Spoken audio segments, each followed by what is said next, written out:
ದೀಪ ಎಲ್ಲ ಆರೋಗುತ್ತೋ ಅಂತ ಹೆದರಿದ್ದೆ. ನಾನಿದ್ದೀನಲ್ಲ. ಆಹಾ ಎಂತ ಜೋಡಿ, 100 ಕಾಲ ಹೀಗೆ ಇರಿ.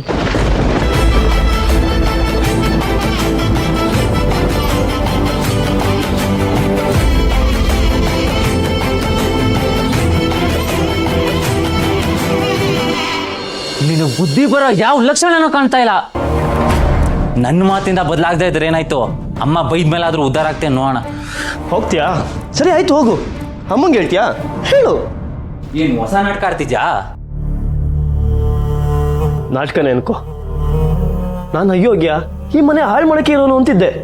ಈಗ ನಾಟಕ ಮಾಡೋನು ಅನ್ನೋ ಪಟ್ಟ ಕೂಡ ಬಂತ. ಬರಲಿ. ಯಾಕೆ ಈಗ ಮಾತಾಡ್ತಿದ್ಯಾ? ನನ್ನ ತಡೆಯಕ್ಕೆ ನೋಡ್ತಿದ್ಯಾ? ನಾನು ನಿನ್ನ ತಡೆಯಲ್ಲ ದತ್ತು. ಹೋಗು, ಎಲ್ಲನೂ ಹೇಳು. ಹೇಗಿದ್ರು ಇವತ್ತು ಅಮ್ಮಂಗೆ ಗೊತ್ತಾಗುತ್ತೆ ಅನ್ಕೊಂಡೆ. ನಿನ್ನಿಂದನೇ ಗೊತ್ತಾಗ್ಲಿ. ಸದ್ಯ ನಿನ್ನಿಂದ ಅಮ್ಮಂಗೆ ಅಕ್ಕನ ಮೇಲಿರೋ ಕೆಟ್ಟ ಅಭಿಪ್ರಾಯ ಏನಾದರೂ ಹೋಗ್ಲಿ. ನನಗೇನು ಮಲ್ಲಿನ ಕೆಟ್ಟವಳು ಮಾಡಬೇಕು ಅಂತ ಆಸೆನ ದತ್ತು? ಅಥವಾ ಅವ್ಳು ಕಷ್ಟಪಟ್ಟು ಸಂಪಾದನೆ ಮಾಡಿರೋ ದುಡ್ಡನ್ನ ಎತ್ಕೊಳ್ಳೋಷ್ಟು ನಾನು ಕೆಟ್ಟವನ್ನ? ಎರಡೂ ಇರ್ಬೋದು. ಹೋಗೋದು ಹೋಗ್ತಿದ್ಯಾ? ಆದರೆ ಆ ದುಡ್ಡಿನ ಅವಶ್ಯಕತೆ ಏನಿತ್ತು ಅಂತ ಒಂದ್ಸಲ ಕೇಳೋ ಪ್ಲೀಸ್. ಇನ್ನೇನ್ ನಾಟಕ ಮಾಡ್ಬೇಕು ಅಂತಿದ್ದಿ ಎಲ್ಲ ಮಾಡು. ಅಮ್ಮನ ಮುಂದೆ ಮಾತಾಡೋ ಮುಂಚೆ ಇದನ್ನ ಪ್ರಾಕ್ಟೀಸ್ ಅನ್ಕೋ. ದತ್ತು ಇಷ್ಟೊಂದು ಹಠ ಹಿಡ್ದಿದ್ದಾನೆ. ಇವನಿಗೆ ನಾನು ಏನು ಹೇಳಿದ್ರು ನಂಬಿಕೆ ಬರಲ್ಲ. ಮಗುಗೆತ್ತಿಟ್ಟಿರೋ ದುಡ್ಡನ್ನು ಬಿಡಲ್ಲ ನಿನ್ ಮಗ ಅಂತ ಅಮ್ಮಂಗೆ ಹೇಳ್ತೀನಿ. ಈ ನಾಟಕನ ಅಮ್ಮನ ಮುಂದೆ ಆಡೋ, ಉಪಯೋಗಕ್ಕೆ ಬರುತ್ತೆ. ನಾನು ಮಗು ಭವಿಷ್ಯಕ್ಕೆ ಅಂತಾನೆ ಹಣ ತೆಗಿಯಕ್ಕೆ ಬಂದಿದ್ದು. ಏನ್ ಕತೆ ಕಟ್ತಿದ್ಯಾ?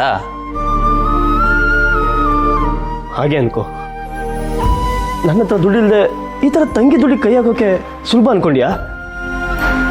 ನನಗೂ ಹಿಂಸೆ ಆಗುತ್ತೆ ದತ್ತು. ಆದರೆ ಏನು ಮಾಡಲಿ, ವಿಧಿ ಇಲ್ಲ. ಅಂಥದ್ದೇನಾಗಿದೆ ಈಗ?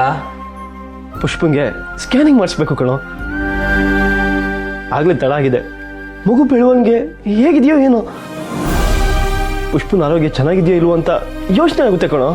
ಅದಕ್ಕೆ ಉಂಡಿ ಕೈ ಹಾಕ್ಬೇಕಾ? ಅದಕ್ಕೆ ಬಗ್ಗೆ ಮಗು ಬಗ್ಗೆ ಅಷ್ಟು ಕಾಳಜಿ ಇರೋನು ಕೂಲಿಗಿಲಿ ಮಾಡಿ ನೋಡ್ಕೋಬೇಕು. ಅದನ್ನ ಬಿಟ್ಟು ತಂಗಿ ಕೂಡಿಟ್ಟಿರೋ ಹುಂಡಿ ಹೊಡೆಯೋದಲ್ಲ. ಏನೋ ಮಾಡಲಿ, ಹೂಡಿಕೆ ಮಾಡಿರೋ ದುಡ್ಡು ಲಾಕ್ ಆಗಿದೆ. ಇನ್ನು ಸುಮಾರು ದಿನ ಅದನ್ನು ತೆಗಿಯಕ್ಕಾಗಲ್ಲ ದತ್ತು. ಒಂದ್ಸಲ ದುಡ್ಡು ಮೆಚ್ಚಿರೋದ್ರೆ ಬಡ್ಡಿ ಸಮೇತ ಬರುತ್ತೆ. ಪುಷ್ಪನ ಹೆರಿಗೆಗೂ ದುಡ್ಡು ಬೇಕಲ್ವೇನೋ? ಹಾಗಂತ ಈಗ ಇದನ್ನು ಹೊಡೆಯೋದು ಬೇಡ. ಆದರೆ ಟೆಸ್ಟಿಗೆ ಇರೋ.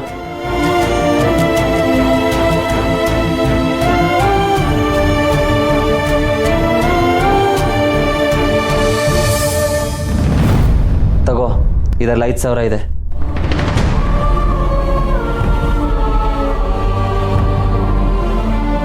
$5,000? ಅದು ನಿನ್ನ ಹತ್ರ ಇಷ್ಟೊಂದು ದುಡ್ಡು ಹೇಗೋ ಬಂತು? ಅದು ನಿನಗೆ ಬೇಡ.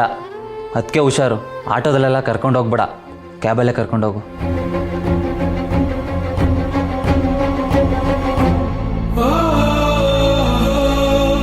ನೀನು ನನಗೆ ದುಡ್ಡು ಕೊಡ್ತಿದೀಯ ಅಂದರೆ ನನಗೆ ನಂಬಕ್ಕೆ ಆಗ್ತಿಲ್ಲ ಕಣೋ. Thank you so much. ನಾನು ಇದನ್ನೆಲ್ಲ ಮಾಡಿದ್ದು ನಿನಗೋಸ್ಕರ ಅಲ್ಲ, ಅದಕ್ಕೆಗೋಸ್ಕರ.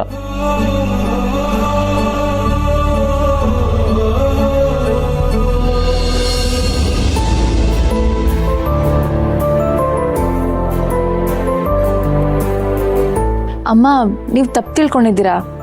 ನಾನು ಇವರು ಫ್ರೆಂಡ್ಸ್ ಅಷ್ಟೇ. ಹೌದು, ಇವ್ ನನ್ನ ಫ್ರೆಂಡ್.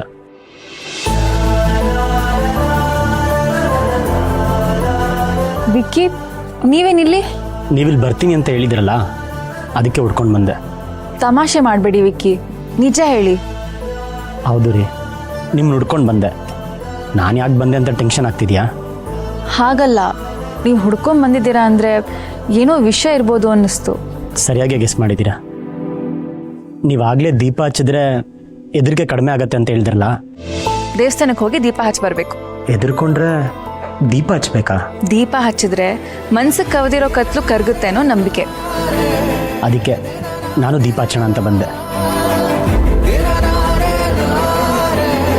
ಹೆದ್ರು ಅಂಥದ್ದೇನಾಯ್ತು? ಅಜ್ಜಿ ವಿಷಯ. ಇತ್ತೀಚೆಗೆ ಮನೇಲಿ ಆಗ್ತಿರೋ ವಿಷಯ ನೋಡಿದ್ರೆ ಭಯ ಆಗ್ತಿತ್ತು ಮಂಡಿ. ಎಲ್ಲಿ ನನ್ನ ಅಜ್ಜಿ ನಂಬಿಕೆನ ಕಳ್ಕೊಬಿಡ್ತೀನೋ ಅವರಿಗೆ ನನ್ನ ಮೇಲಿರೋ ಸಿಟ್ಟು ಕಡಿಮೆ ಆಗಲ್ವಾ ಅಂತ ಟೆನ್ಷನ್ ಆಗ್ತಿದೆ.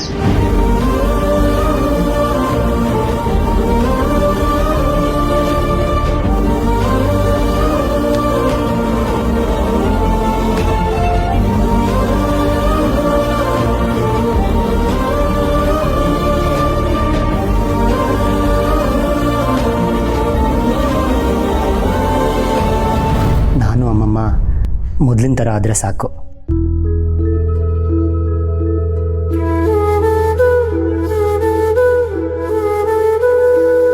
ಭಯ ಆಗ್ತಾ ಇದೆ ಅಂತ ಇದ್ದೀರಾ? ಹಾಗಿದ್ಮೇಲೆ ನೀವೇ ಒಂದು ಹೆಜ್ಜೆ ಮುಂದೆ ಇಟ್ಟು ನಿಮ್ಮ ಅಜ್ಜಿನ ಮಾತಾಡ್ಸ್ಬೋದಲ್ವಾ? ಆಗಿದ್ದಕ್ಕೆ ಕ್ಷಮೆ ಕೇಳ್ಬೋದಲ್ವಾ? ಕ್ಷಮೆ ಕೇಳಿದ್ರೆ ನಮ್ಮದೇ ತಪ್ಪು ಅಂತ ಆಗತ್ತೆ. ಆಮೇಲೆ ಅಜ್ಜಿನೂ ಅದನ್ನೇ ನಂಬ್ತಾರೆ. ಅವ್ರ ತಪ್ಪು ಅವರಿಗೆ ಗೊತ್ತಾಗಲ್ಲ. ಆಗಿರೋ ಮಾತುಕತೆ ಏನೇ ಇರ್ಬೋದು, ಅದು ಸರಿನೇ ಇರ್ಬೋದು, ಆದರೆ ಮಾತಾಡಿರೋ ವಿಧಾನ ತಪ್ಪು ಅಂತ ನಿಮಗೆ ಅನ್ಸಿದೆಯಲ್ವಾ? ಅನಿಸಿದೆ. ಹಾಗಾದ್ರೆ ಆ ತಪ್ಪಿಗೆ ಕ್ಷಮೆ ಕೇಳೋದು ಸರಿನೇ ಅಲ್ವಾ? ಆದರೆ ನೀವು ಆದ್ರೆ ಹೋದ್ರೆ ಅನ್ಕೊಂಡು ದೂರನೇ ನಿಂತ್ಬಿಟ್ಟಿದ್ದೀರಾ. ಹೀಗೆ ಆದ್ರೆ ನಿಮ್ಗೆ ಗೊತ್ತಿಲ್ಲದೆ ನಿಮ್ಮಿಬ್ಬರ ಮಧ್ಯೆ ಒಂದು ದೊಡ್ಡ ಗೋಡೆನೇ ಎದ್ಬಿಡುತ್ತೆ. ಆಮೇಲೆ ಅದು ನೋಡಿಯೋಕೆ ತುಂಬಾ ಕಷ್ಟ ಆಗುತ್ತೆ. ಯೋಚನೆ ಮಾಡಿ ವಿಕ್ಕಿ. ನಮ್ಮಿಬ್ಬರ ಮಧ್ಯೆ ಆಗಿರೋ ಮನಸ್ತಾಪ ಸಣ್ಣದಲ್ಲ ಮಲ್ಲಿ. ಮೊದಲು ನಿಮ್ ಜಗಳ ಮನಸ್ತಾಪನೆಲ್ಲ ಪಕ್ಕಕ್ಕಿಟ್ಟು ನೋಡಿ.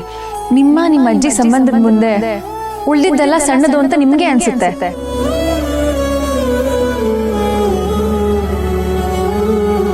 ಸಂಬಂಧ ಬೆಳೆಸೋದಕ್ಕಿಂತ ಉಳಿಸ್ಕೊಂಡು ಹೋಗೋದು ತುಂಬಾ ಮುಖ್ಯ ವಿಕ್ಕಿ. ನಿನ್ನೆ ಆಗಿದ್ದನ್ನೆಲ್ಲ ಮರೆತು ಮೊದ್ಲಿನ ತರಾನೇ ಅಜ್ಜಿ ಹತ್ರ ಮಾತಾಡ್ ನೋಡಿ. ಅವರು ನಿಮ್ ಮಾತುಗೋಸ್ಕರನೇ ಕಾಯ್ತಾ ಇರ್ಬೋದಲ್ವಾ?